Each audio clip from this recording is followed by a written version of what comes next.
Hey guys, welcome back to my channel. My name is Erika and today we are here to budget, or I'm here to budget out how my 2021 forecast will look like. Now, if you have never done a yearly budget, don't worry, we're on the same boat. I've never created a yearly budget, but since being on this debt-free journey and wanting to see how my finances looked in an entire year and not having done that the previous year, I wanted to go ahead and do it for 2021 because I have a lot of goals that I want to accomplish in 2021 and I want to see how all of that adds up in one entire yearly budget.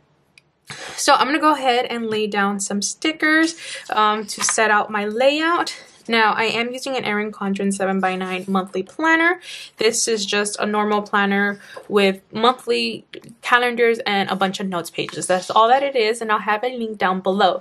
But anywho, here are some of the layouts that I've created. I have my debt tracker, I have my monthly calendar, and then I have my 2021 sinking funds. And then right over here, I want to go ahead and do my 2021 budget forecast. Now, what I call that is basically a budget where I'm going to lay down all the bills I'm expecting to pay monthly and all the cash envelopes and savings and sinking funds I want to do this year, and then add it up to see how much that actually accumulates for the entire year. And once 2021 is over, I would like to come back and revisit and punch in my actual numbers. So this is going to be an interesting layout. I'm excited to do it, and let me go ahead and put some washi down. Now, I did use floral, so I'm going to use minimal on this one, and let's get started. If you guys don't know, my name is Erika. Welcome to my channel if you're new. If you're returning, hi, how are you? You guys, how's your 2021 going? I don't know what it is, but I had so many good blessings already, and we're barely 2 weeks in, so I'm having an amazing 21 start, and let's just hope it keeps going. So anyway, this is my 2021 budget. These are all stickers from my sticker shop, erikalifevlogs. I'll link it down below, and we're just gonna set this up. Like, let me know, you guys, is this your first time doing a yearly budget? Because I want to see the numbers. You usually don't really think about, yearly budget, but I think it's nice to see how everything turns out. Now, for income, I haven't decided if I want to go ahead and punch in my, variable income, because sometimes that does fund, my debt journey. It does fund some of like my outings and stuff. So maybe just for this video purpose, I will include them. So if you guys don't know, I am full-time worker, currently on workers' comp due to my injury in my hand. I might be going back to work by the end of this month, so fingers crossed this all gets sorted out. So I'm gonna put my salary right here as my main income source, and then I'm gonna go ahead and put erikalifevlogs as my second major salary contribution. Honestly, seeing the numbers from 2020 really realized how much erikalifevlogs brings in. It basically brings in another salary, like another full-time job salary. So I was like, wow. I'm like, thank you guys so much for your support, for buying stickers. It's just amazing. And the third one is online, which I call YouTube affiliate, Amazon affiliate, all that good stuff, or like collabs. I'm going to go ahead and put that as variable income. So these are the main sources that I get money from. Currently with my salary, I'm not usually sure how much I will be receiving just because I've been on workers' comp. So workers' comp basically takes 30% away. They pay out what an average year looked like. So for me, if they looked at 2020 as an average month, I only worked 10 days in the year of 2020.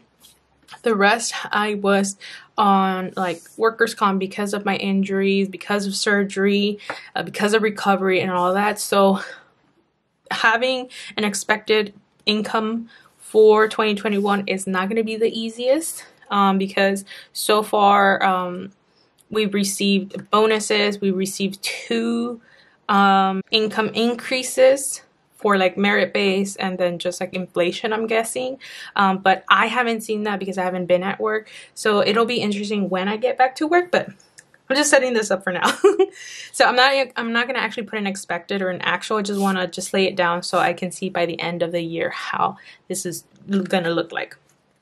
So for the bills and expenses, this is gonna be usually what I budget out on a monthly basis. So this will include my car because my car does look like it might take me a whole year to pay off. But the first one is gonna be rent. So I'm gonna go ahead and take care of my 4 walls. And we're gonna do my phone bill. We are gonna go ahead and do health benefits, mom's Bank of America card, because like I've said in previous videos, she is not gonna have a debt payoff until I'm done with my debt-free journey. It's just something we agreed on. So I will be paying just the minimum on her card because we did share a credit card when I was in college. So that's why she's always on my budgets. Of course, we have my natural gas. This is the only house bill I take care of besides rent. This is because I pay the majority of the rent and this is the lowest house bill, so it comes out to be a fair share of bills when we compare finances with my partner. Of course, then we look at my car payment, and then we look at the car insurance, and then we look at the renter's insurance. So far, this is all I usually just budget out every month on a monthly basis. So every month you will see these bills pop up every single time. The only thing that might change in the near future would be car payment in case I pay that off, or my rent in case I am able to move out.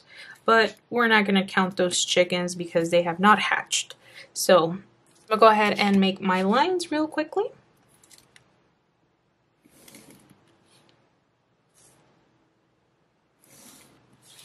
And we're going to do some math, you guys. We're going to do some math. Well, my phone is going to do some math. So for rent, I usually pay, not me, I usually pay $850. That is what I put out of my pocket to pay for rent.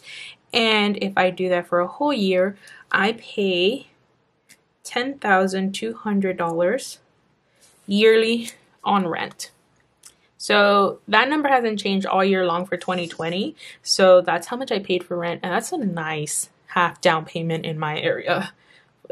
Just saying, that's a good house payment, down payment starter. And I pay that in rent. So you know what? Let's not talk about that.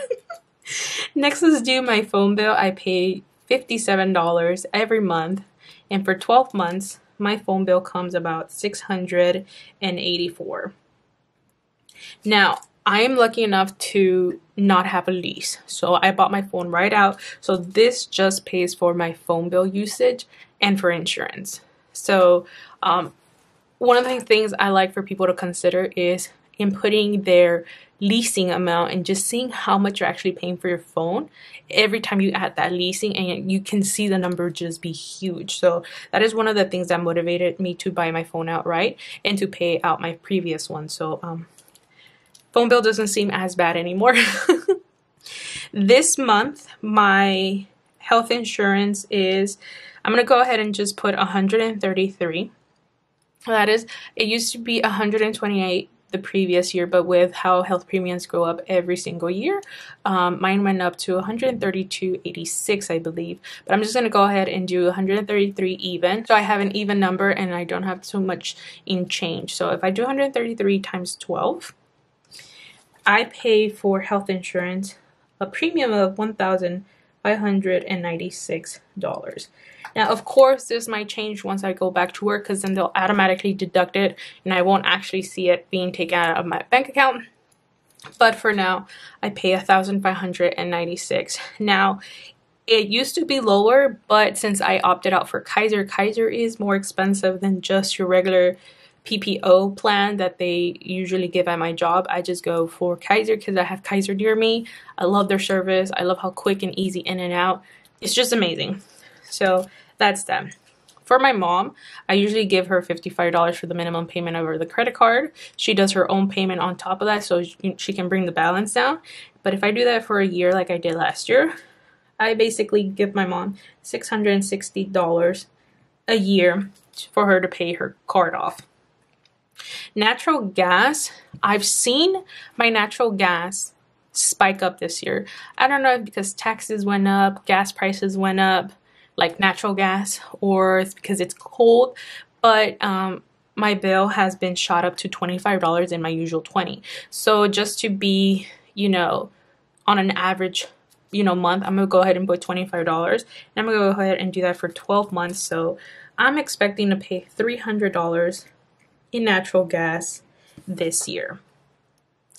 Now, my car payment, if I'm not tackling it as a debt snowball, I usually only pay $167.31. I did get asked questions, how is it that my car payment is so low? And the reason is because I bought a used Honda Civic 2014. I bought it at a price that I was comfortable with, a price that wasn't too much of my yearly take home. So I didn't buy too much car. I didn't feel the need to have a flashy car. I don't like it. Especially in LA, in my area, I'm like, I don't want to be standing out. I want to be, you know, bland and, you know, blend in with the rest of the neighborhood. So this is why my payment is so low. So if I do my minimum payment for 12 months, I'm looking at about $2,007. I'm gonna go ahead and put just $2,008 just to even out the cents of just minimum payments. Now, currently my car is at $8,900. So if I pay $2,000, yeah, I'm left with $6,000 to pay if I don't do that as my debt snowball. So that is how that looking at. Now, I was looking at my car insurance and I did get the bill for it. So my car insurance at the moment, I believe it is $59.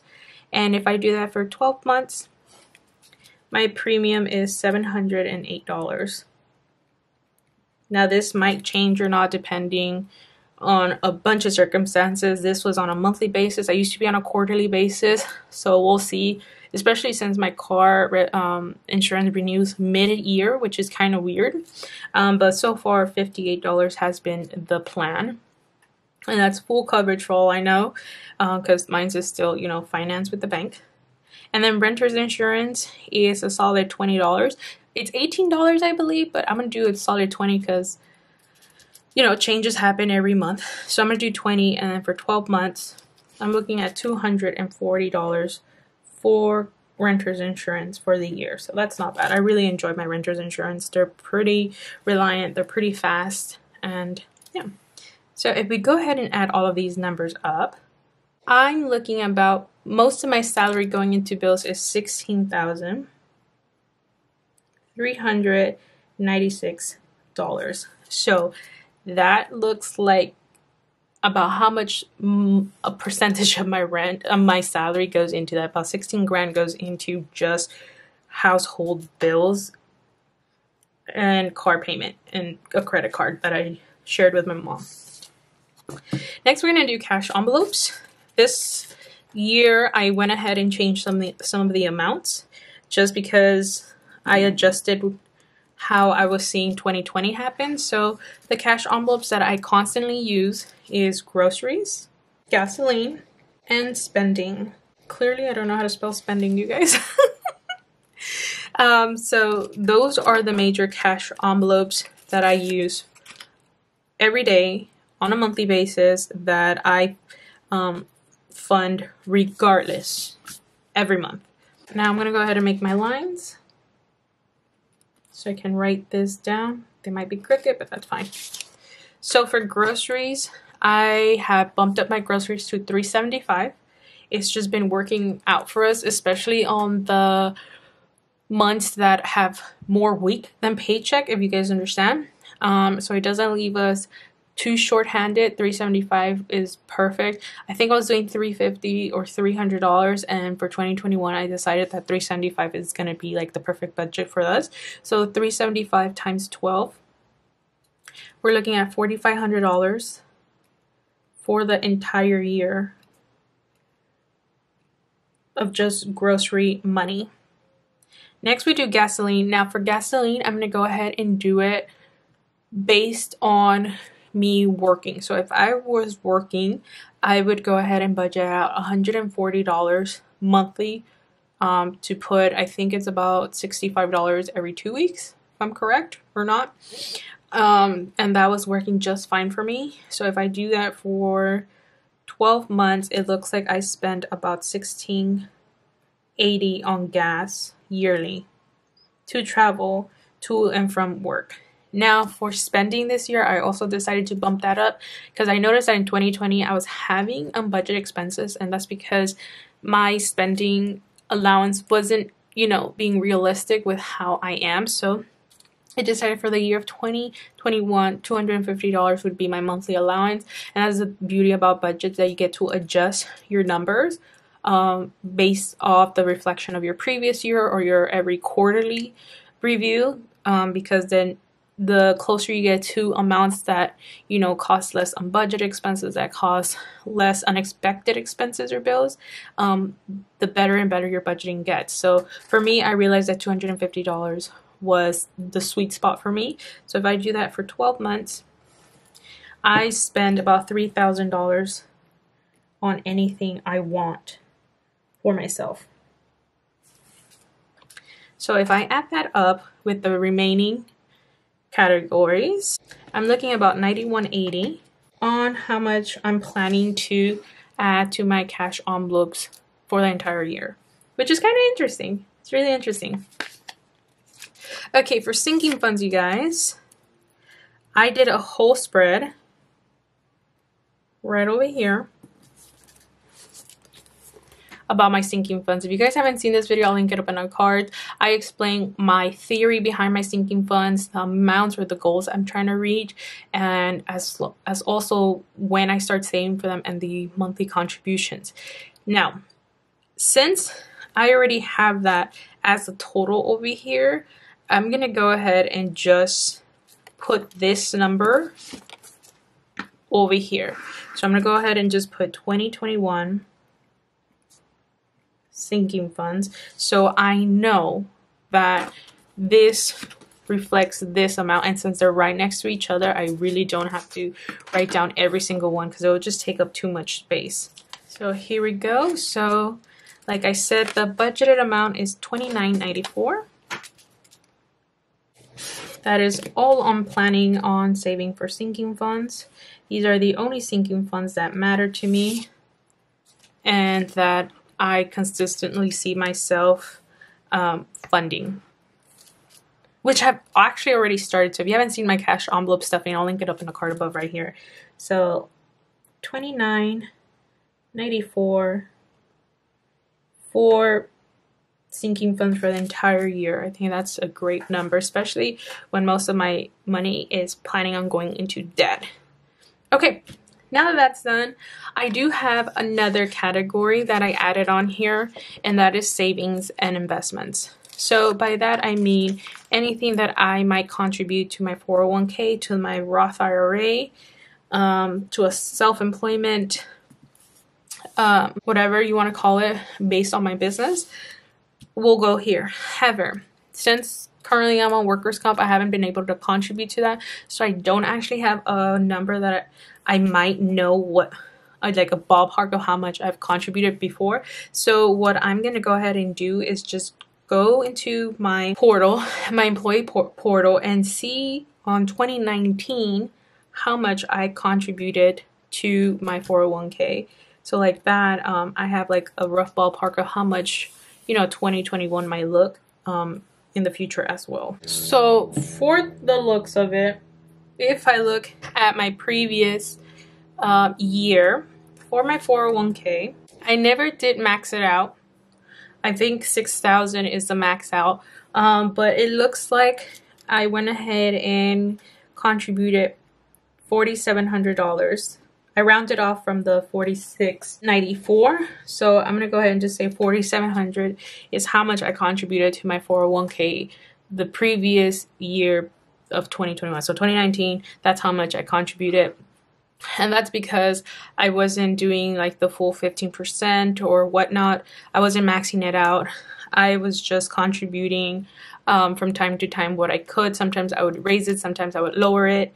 And my employer really does match. So even at the end of the year, they would always send us like an email saying, hey, we noticed that you had a change of percentages within your 401k. We're just going to match it so it can be an even number for the entire year. So that's a good thing about my job. They like to match an equal percentage throughout the year. And I'm always completely blessed with how they do it.